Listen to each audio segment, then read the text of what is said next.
जळगावात महायुतीला अभूतपूर्व यश या ठिकाणी मिळालेलं आहे, काय सांगाल? मी पूर्वीच म्हटलं होतं की 12 जागा आमच्या बिनविरोध आलेल्या होत्या, 70 पार शिवसेना भाजप या ठिकाणी महायुती निवडून देईल तसं चित्र या ठिकाणी दिसतंय आणि महायुतीने ते दणदणीत विजय या ठिकाणी मिळवलेला आहे। हो, महापालिकेत मुंबई महापालिका असेल या ठिकाणी देखील महायुतीला दणदणीत विजय या ठिकाणी मिळालेला आहे, काय सांगाल? पूर्ण महाराष्ट्राचं चित्र असं आहे आणि मुंबईसह या ठिकाणी आपण पूर्ण महाराष्ट्राकडे नजर मारली तर महायुतीचाच बोलबाला आहे आणि लोकांनी पुन्हा महायुतीच्या याच्यावर शिक्कामोर्तब केलेलं आहे। मुंबईकरांनी ठाकरे बंधूंना नाकारलेलं आहे, काय वाटतं? हे बघा, शेवटी काम, जनतेशी संपर्क, जनतेशी असलेला सध्याचा सक्रियपणा याला लोक स्वीकारत असतात आणि लोकांनी त्या पद्धतीचा कौल दिलेला आहे। त्या ठिकाणी मराठी आणि अमराठी तो मुद्दा जो होता त्या ठिकाणी ठाकरे बंधूंना नळला असं वाटतं आपल्याला?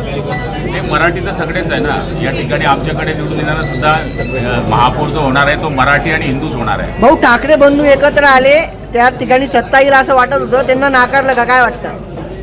हे बघा, नाकारण्याची बरीच कारणं आहेत, ती आता एका वाक्यामध्ये सांगता येणार नाही, पण शेवटी डेव्हलपमेंट आणि लोकांना असलेल्या सुविधा हे जे कोणी देतात ते कोणत्याही पक्षाचे असले त्यांना लोक स्वीकारतात, हे मुंबईने सिद्ध केलं। कुठलं कारण असं आहे की त्यामुळे आपल्याला वाटतं की ठाकरे बंधूंना मुंबईकर निष्क्रियपणा, मी पूर्वी बोललो निष्क्रियपणा, मतदान आलं की सक्रिय व्हायचं, याच्याने चालत नाही, 24 तास लोकांमध्ये राहावं लागतं, त्यामुळे आता निष्क्रियपणा सोडावा लागतो राजकारणात, जो सक्रिय राहील तो जीवनामध्ये चालत राहील। जळगावात महायुतीला काही एकही जागा मिळालेली नाही दिसत आहे, काय वाटतं?